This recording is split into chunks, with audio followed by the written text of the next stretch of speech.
I remember days they used to laugh at me. Used to show them on my records talking casually. Used to say it was a passion on my path to be. Then they told me that I couldn't, so I had to be. Tell me what they really think about it now. Used to hate it, but I guarantee they're proud. Had to do it just to show them that I could, yeah. Now I finally think I took it where I should, yeah. I had jokes on you and now you're on and laughing. I did a whole lot of winning. Look, it came from a passion. I see a whole lot of knowings I could see out in public. And that may think a lot of things, man. At least think something, now you the judge. And now tell me where you ended up. Yeah. Look, I bet it was a simple job. Yeah. Look, I went and took a different route. Yeah. Look, that's why my life is different now. Back in my feelings, look, when I wasn't so gifted and I was learning to do this, and all I heard were the critics, and I don't blame you for that shit. Look, I was way out the basis, but I just needed some talent so I could witness the greatness. Oh yeah, you ain't ever think this, no, no, no. Stop me while I started, homie, whoa, whoa. Now this shit settled, it's go better and better. I'll always remember, yeah, yeah. Welcome back to That One Podcast here in Miami. It's your boy C-Roc and Kinz, rocking it out here with some great guests, friends of ours from Miami. And we're glad to have you here listening or watching, however you're consuming this content. We appreciate you being here. We're interviewing people that are that one in their industry or that space. Maybe they've been in that one in a previous life and then maybe done it again in the next one. So we just want to find out their stories, have a good time, and we're glad that you're here with us. Today we have Andrea Ocampo. Perfect. Andrea Ocampo. I apologize. Yeah, you got it. So yeah, this is why they call me C-Roc, by the way, guys, because Scirocco is my last name. When you see it, it's hard to pronounce. So yes. Anyway, Andrea, thank you so much for being here. You're a friend of mine, and now you're a friend of ours, so we appreciate you having Thank you so much for having me. Yeah, being here, and it's been a pleasure to get to know you just in a short time, through text with Brian. Shout out to Brian Breach. And Kinz, I'm going to let you kind of start off this interview here. Okay, well, I love it. We have some things in common. I love it. So talk us. So I know Mikey here rocking his Dolphins t-shirt because he went to. Was it your first Dolphin game? 305, yeah, first Dolphin game. And I know you used to dance for the Dolphins. Yes, so tell us I did. about like that experience and kind of your growing up and those kind of things. And I know you emceed for a professional team as well. Yeah, I have such a colorful background regarding media, but I would say that I will tip my hat off to the Miami Dolphins because that's pretty much what kicked off my entire entertainment career. I was like 19. I was going to school for journalism. I always knew I wanted to be a journalist, but at the same time, I wanted to dance professionally. And around that time, my friends and I, we would always go to dance studios and audition for teams. And at the tender age of 19, I didn't know what I was getting myself into, but I auditioned for the Miami Dolphins.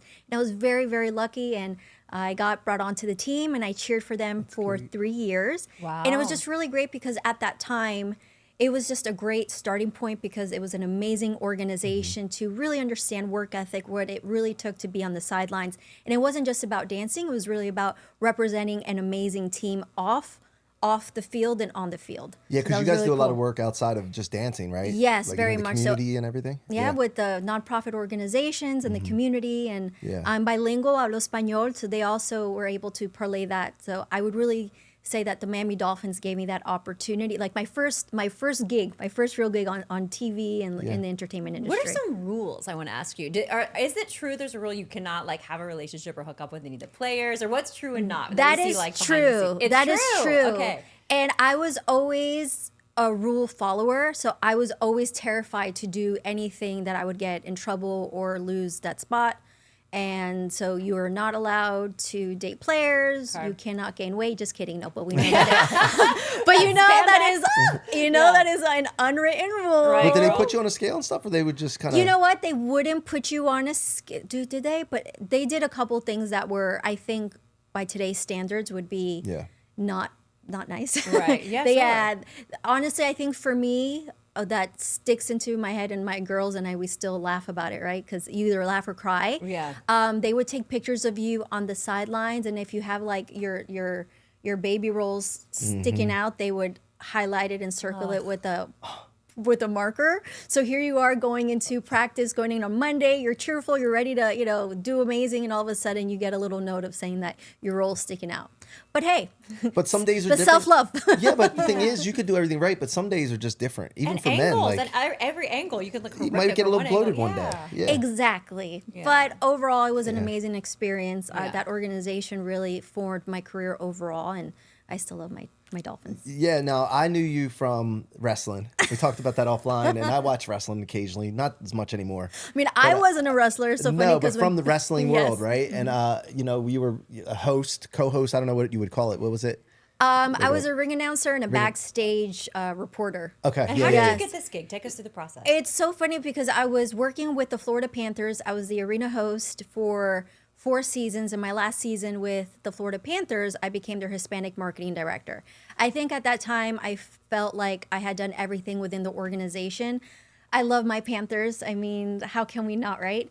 And I heard through the grapevine that WWE was looking for a Hispanic ring announcer.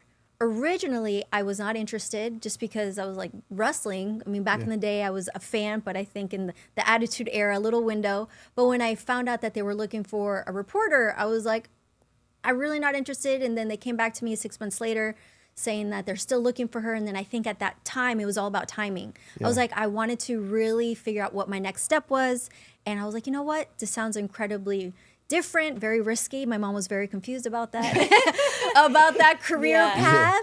And I auditioned. The audition was quite intensive. And then I got chosen for that opportunity.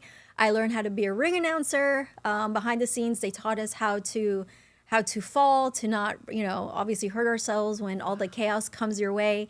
But I was with the NXT. With NXT, I was with Raw and SmackDown. So that was a circus. Yeah, so I remember as a host, no, I'm not host, but like the reporter, right? Yeah, like the backstage. The backstage. But like you were actually like J.R. Ross and all those, like the side right there announcing the wrestling matches? That's the play-by-play. Okay, so that's we have the different. so those are the official play-by-play commentators. Yeah. And then you have the backstage reporters that we're the ones who weave the stories and help the story along. And then the ring announcer is the one that introduces the match. Ladies and gentlemen, okay. yeah. We were able, so we would do a little bit of both. So you're saying wrestling isn't real? I was kidding. Like the stories. What's one of the craziest things you saw backstage, or when the cameras maybe weren't on, and you were like, oh my god, what world is this? Because I can only imagine. Yeah, that was a daily question. Like, where am I? What world is this? Yeah. I would have to say that the WWE wrestlers, they are the most talented athletes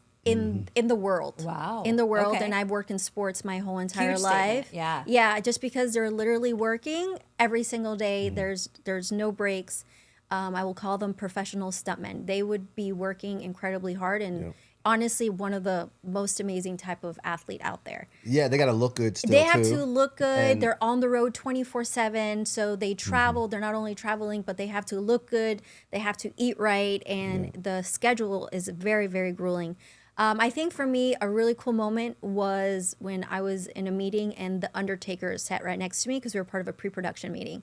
And at that time, they were looking for a reporter that did not know much about wrestling, but I knew enough to know who the Undertaker was. And I was just like, I think he's the Undertaker. Yeah. So that was really, really cool. And, it was such a unique experience. I would call it like a circus, really. Sure. But I was there for like a year and a half, 2 years. And for me, it was really life-changing. Yeah, and so when you were in it, we talked about the Netflix special. Yeah. The Mr. McMahon, right? And we saw a lot of the behind the scenes and all that. But like, was there a moment where you realized like, wait, I shouldn't be here. Like, this is not a good place to be. Like, what was like one moment that you... I think there are several moments, and I think there's definitive moments in all of our careers. I was very, very lucky to be working in sports at the capacity that I was. And it got to a point, me personally, right? And everybody acclimates to this type of environment. Some people thrive, some people don't. I did not thrive. No. I was getting performance anxiety just because it was the actual energy behind the scenes. And everybody was just like afraid to get in trouble. And I had never really been a part of those type of environments.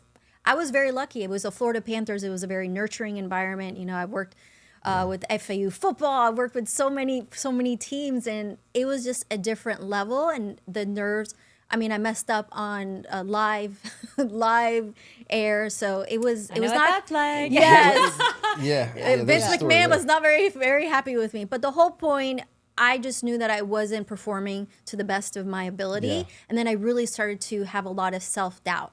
And that was, I think when we're in broadcasting, we're always pushing forward and we're always getting to new heights. And of course, we're going to fail because that's part of the game. But there was a point where I was not feeling good about myself. And that's when I realized it was time to really figure out what the next chapter was for me. Yeah, And because you get it stuck in your head. No, you get right? stuck in your head. It happens to all of us. Yeah. It really took it took a long time for me to get over because my contract did not get renewed.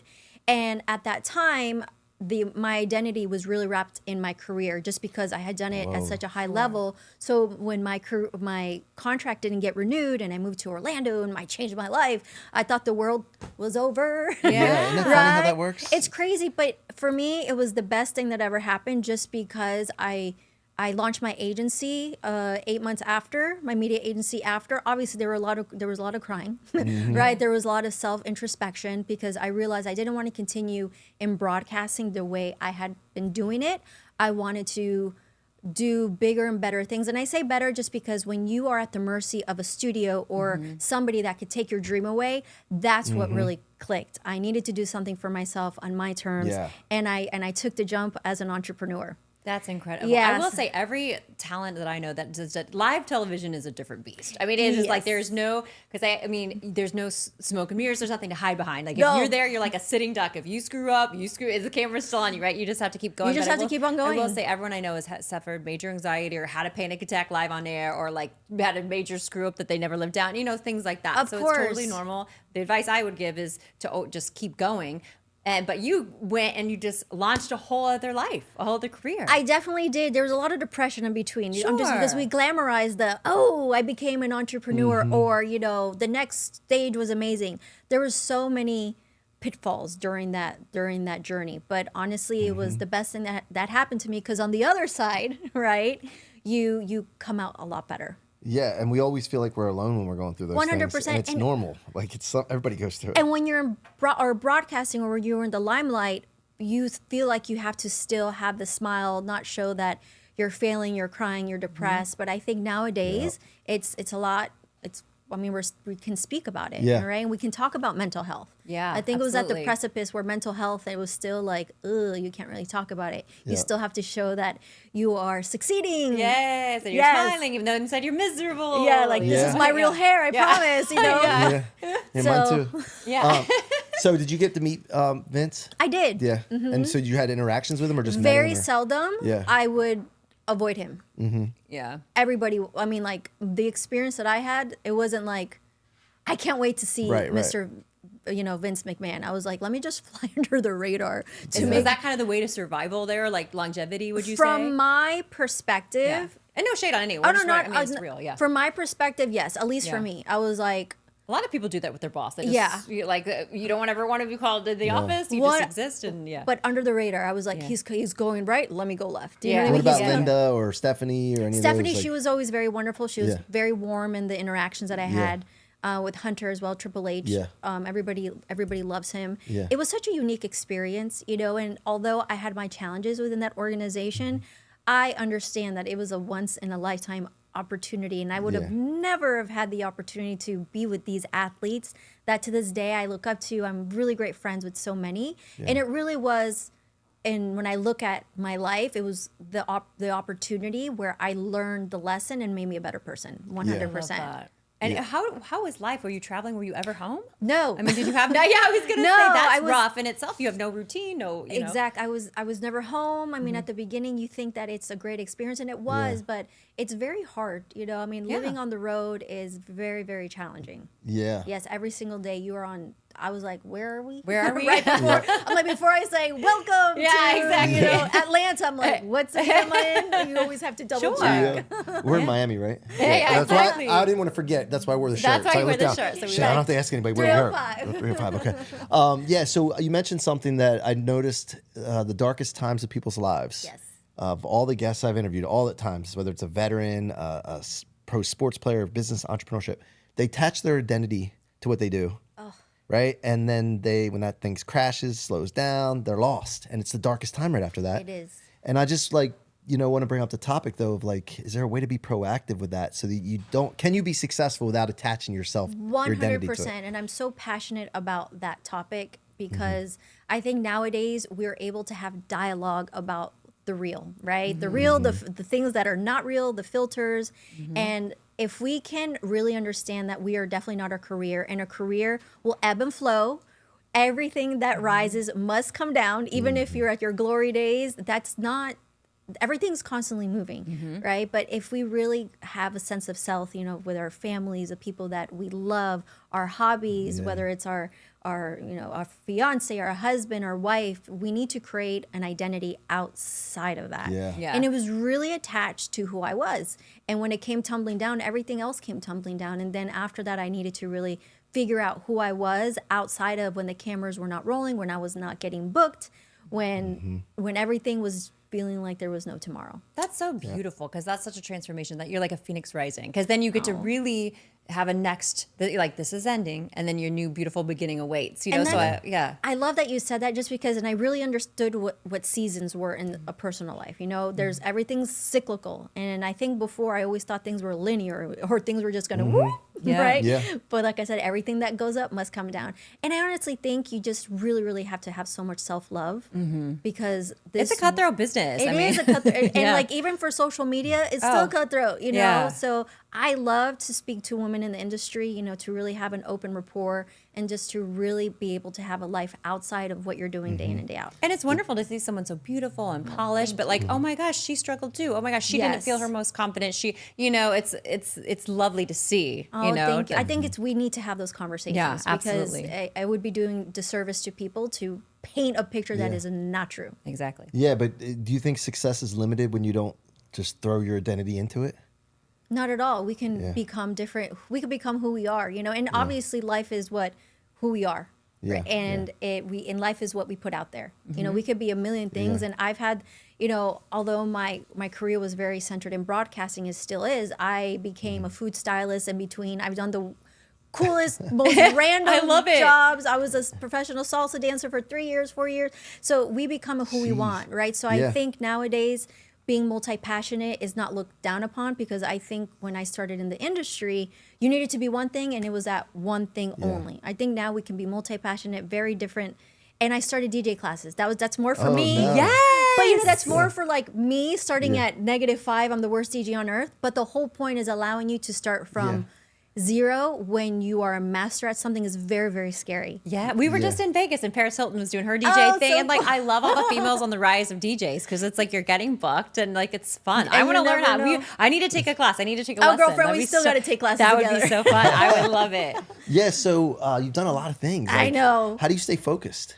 It's a great question. My mom has always been worried to this day. Yeah, because like a lot of us are like that. Like in entrepreneurship, you're like, oh, I like that idea too, and I could spend time doing this and beard oil. Yeah, and, right, exactly. It's okay to be multifaceted, and want something. But if we really want to be a master at something, we definitely need to have consistency. That book, the one thing, like one thing. The And I tell one thing. myself, I'm telling myself that too, that you focus on the one thing. On the one thing. Yeah. And so for me, it was broadcasting, being an on-camera talent and TV producer. So not that I had that unlocked, but that's something that I make my money from, a living from. But then I felt like when I really found my stride in that world, I started trying different things. Yeah. And I think that's what's really important, and to not get stagnant.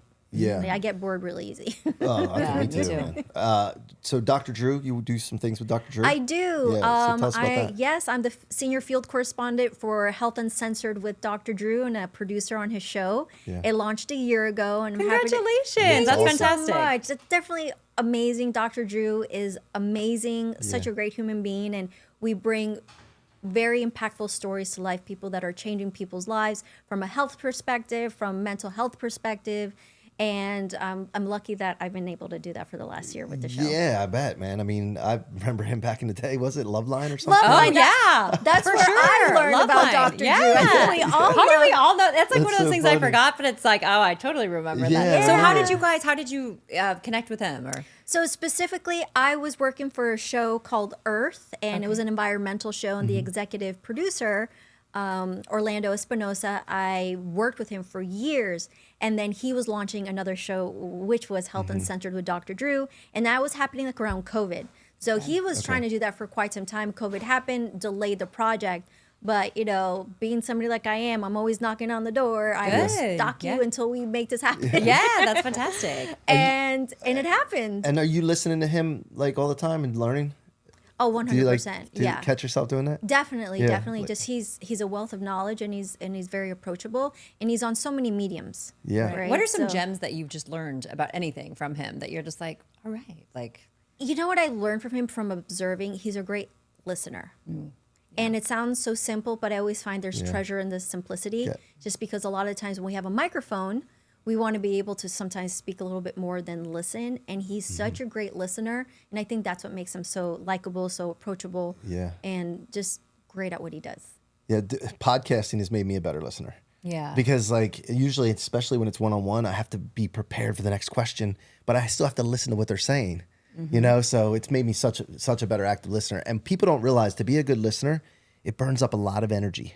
You want to know why? I'm so mentally drained afterwards. There's a lot of empathy involved in that dynamic. It's not like a 1-2. It's your 1-2, and then your aura is empathy that's happening, because that's how you're able to connect with your guest, right? And feel what they're feeling. It's an art. So congratulations. Yeah, 1,000 some episodes. I had such a hard time in the news, because you'd always have a producer like speaking, which they need to speak to you. But if you had someone that would really like to talk a lot, and then I'm trying to engage and talk, you know, and then it's like all the things. So you're right. I know they're like yelling in your ear. You're like, they're like hard rap, and you're like, okay, so a lot of people don't understand that's a very hard skill. So if you ever see someone that looks dazed, I never have anything in my ear. Yeah, they're probably getting yelled at by their producer. Exactly. Or that's that. So how did you and Brian Breach get together? Oh, Brian is my brother. I met shout him. Out to Brian Breach. Yeah, we love Brian. Brian and I met like more than 8 years ago. He obviously in doing his media thing, and then it's just one of those things when you are meant to meet someone. We became instant friends, and we've been growing our agency together. We've been media partners for a very long time, and when you create great content and when you help people achieve their dreams, I mean, how can you not continue that bond, right? Yep. And so what do you guys do for people, just so everybody's clear? Absolutely. So I have a media agency called HBU Media. It stands for How About You? I love that. He has an agency called Make Me Viral Media. Yeah. So he really focuses on the public relations side, and I love to focus on the content creation side, just because I'm a video producer, and it's great because our dynamic together works. He goes left, I go right, and we go to a function. I attract certain types of clients, and he attracts certain types of clients, and he's a wealth of knowledge. Yeah. Right? Yeah. So he speaks English, I speak Spanish, so it really works out incredibly well. That's a good symmetry. And he also has America's Gone Viral now too, right? Yes. Yeah. Are you involved with any of that or no? I definitely am. I help him get a lot of events for his reporters to go to. Okay. And he convinced me to launch my publication, which is Baby Steps, Tech Alchemist. It's about technology, AI, and all that good stuff. So I'm learning a lot from Brian as well. Yeah, I was going to get into that. I was going to get into that with you because you are into the tech space, right? Yes. The Web3 I fell into it. Yeah. So how did you fall into it? Tell us about that. That was very interesting. I think because of Brian. Was it? It was because of Brian a couple years ago when the NFT craze happened. We got a client that was looking for a media agency to help the marketing for their NFT project. So they brought us in, and I was like, what's an NFT? Yeah. And then when I figured out we were all like that, by the way. Why are all these monkeys like this much money? Like I was the same way. Yeah, I was like, what is this? And is it still a booming, like, is it still happening, or like what's going on with it? Yes and no. It's not what it was before. Right. Because you don't really hear that much about it. I mean, you do, but you don't. Yeah, there's just a lot of bad players in the industry. It's still definitely a thing. Okay. A lot of people call it like a dirty word. I call it, a digital collectible, because it doesn't, because it's not. If you say NFT, people just now cringe. But overall, I believe in the actual technology behind the actual NFT and blockchain. My fiance, he was in crypto. He's been in crypto for the longest time. I was not interested. But when I learned about NFT years ago with the project that we were part of, I was like, this is really interesting, just because I'm an artist first. And what they were doing was art related. I decided to, in order to really understand this, I said to myself, I'm going to launch my own NFT project. How hard could it be? The project became this huge thing. It was called Goddess of the Elements. We decided to do create a storyline about Earth, Wind, Fire, and Water, a female character. We hired a Hollywood dressmaker to make costumes, Earth, Wind, Fire, and Water. It was just a concept that I really wanted to explore. But my team and my friends, they're all filmmakers, they're producers, they're the most amazing photographers. So I brought all my family, and I was like, let's do something really cool. So we did like a photo shoot and a video shoot in 24 hours. I dressed up this character. We debuted at the Crypto Connect Expo. Gosh. Oh my gosh, my mom was like, "What are you doing again?" She goes all in, man. I love it. I love it. And then did you have a launch and like a whitelist and all that stuff that they were doing back in the day? So we did not, because the concept became bigger than life. It became bigger than life. And we had a lot of people wanting to invest into the project, but I was so terrified about it being misconstrued and us making money with us not really understanding where the project was going to land, because reputation is everything. Sure. And our team was all doxxed. I wanted to show who we were versus like us being a cartoon. So we really had to pause the project, and I said to myself, let's really figure out what this is from a business perspective. And then it's become a fantasy novel that I'm still writing 2 years later. Oh, wow. Yes. Jeez, okay. So then, the Hawk Tua girl just got in Yes, trouble. I know. For those that don't know, That's what I didn't want to happen, you know, because for us, it wasn't like a pump and dump. It wasn't anything that it was like, oh, let's just, take advantage. We understood the power of blockchain, and we still do. So it's still a project that's going. Writing a fantasy novel is no joke, because I'm not a writer, but here I am.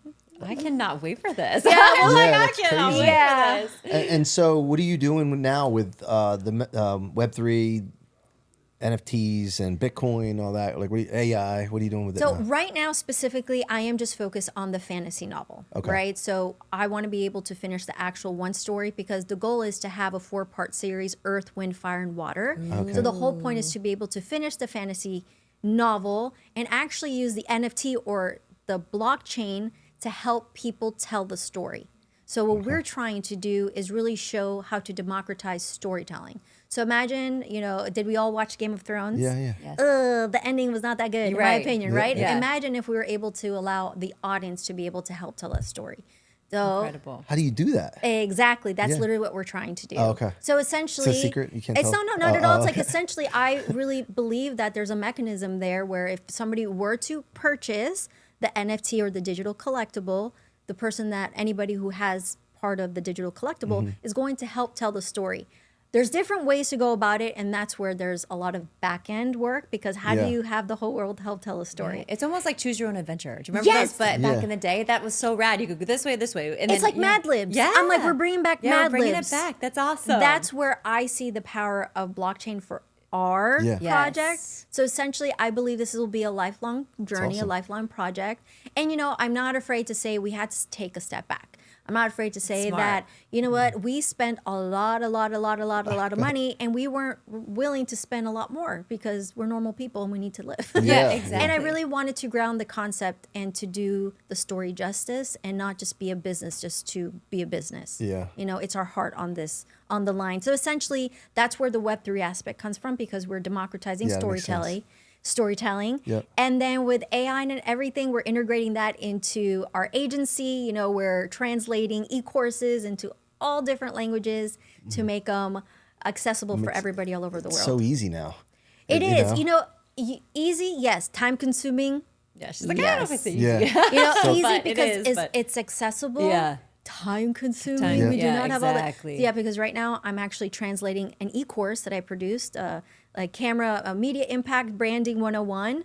So I did it in English. I'm going to film it in Spanish because I speak it, but I want to be able to translate it 4 other languages. Oh, okay. I'm in Chinese Are you talking right about now. the video too? Yeah. Oh, so the lips. I love how she's casual. I'm in Chinese right now. Like, this woman can do anything. She's pretty dynamic. What an I'll say. inspiration. Yeah. Anybody in my life are like, you're doing what again? And like at night you hear me speaking Chinese, not me, but the actual software. Can you say this is my favorite show in Chinese? No, not yet. Not yet. But Okay. the AI's doing it. Oh, Yeah, okay. And it looks like she's speaking it. Oh, Yeah, so you have to pay another fee to have your lips move like that. But that's literally what I did. that's I'm awesome. like, I'm speaking Chinese. Yeah, oh my yeah, gosh, but how it's not rad really is her. that? I need to see It's that. amazing. It's amazing, but it's easy because it's accessible. Yeah. The time The time is consuming. that what you're Yeah. So how do you feel about being like behind the film opposed to in front of it, behind the camera? It's my passion. Okay, like, so I you love like- being in front Yeah. only if I'm really a part of a project that I'm very, very, very passionate about.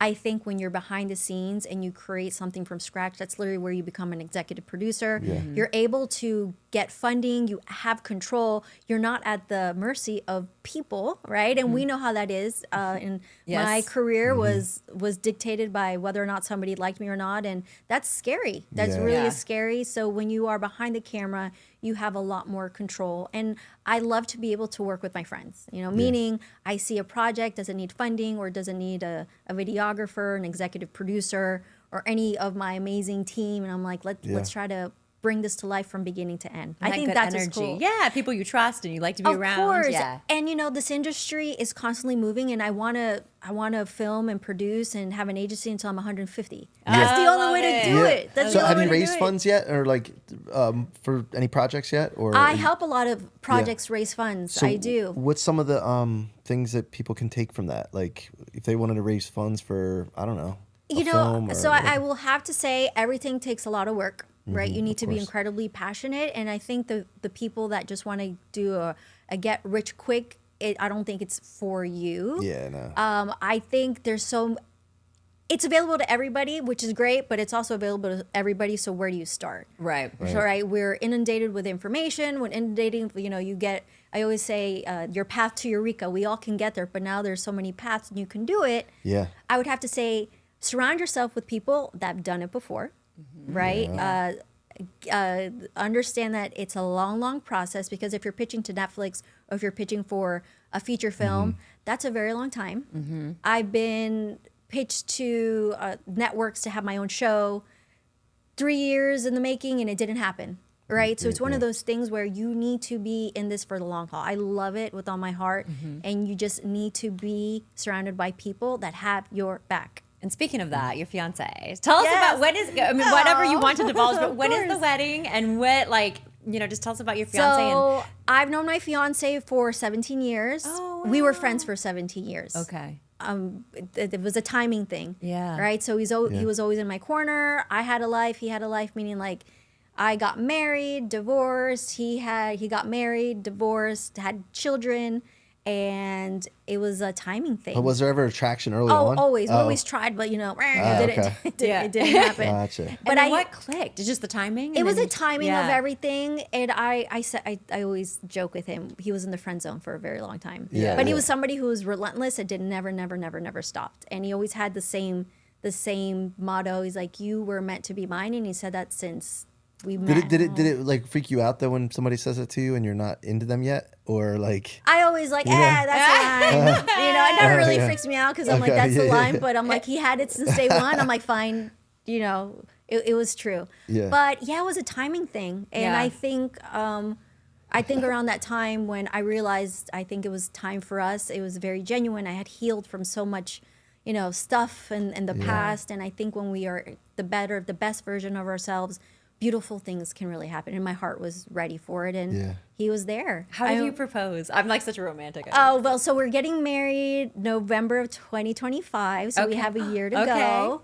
And he got all of our families together, and it was an entire surprise. He proposed on the beach in Hutchinson Island. Wow. So So are you ready for Kinz Quickies? Yeah. All right, we Okay, got a let's do segment we this. end this Okay. with. And let me pull this up. Okay, here we go. So Kinz Quickie. So we're going to play just this or that. Very quick. Okay. Okay. Cardio or weights? cardio. Cardio. Sushi or pizza? Oh, pizza.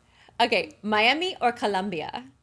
Colombia. Oh. Colombia. Okay. For vacay, islands or mountains? Islands.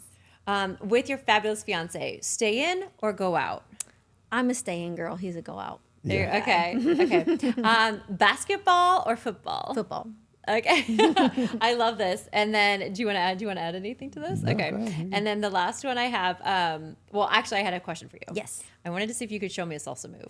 Oh my gosh. I was going to say salsa merengue, but I was like, I don't know what bougie. Oh my Can you show me gosh. one salsa It move would so be I can my look pleasure. Can we get the cameras? Let's see a salsa do it. move. cool? Okay. I just want one salsa move so I can look like Okay, so you one time when I What am I supposed to do? Just sit here? No, I'm just kidding. okay, so Okay. essentially we want Nathan's got us. Okay. Okay, fantastic. So Mike, you can do this too. No. Nope. I'm good. Bring us home Nope, to I'm your good. wife. I'm good. Go ahead. Alright. So I'll watch.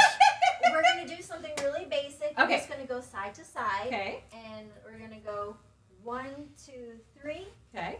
5, 6, 7. So it's a Okay. shift. 1, 2, You put 3. your hips in there? Yep. 5, 6, 7. Okay. And we're gonna do something sexy because obviously you have beautiful hair. You're gorgeous. Oh my so God. when you're on the Likewise. dance floor, you start with your Shoulders. Okay. Yep. And Get the shoulders then- working.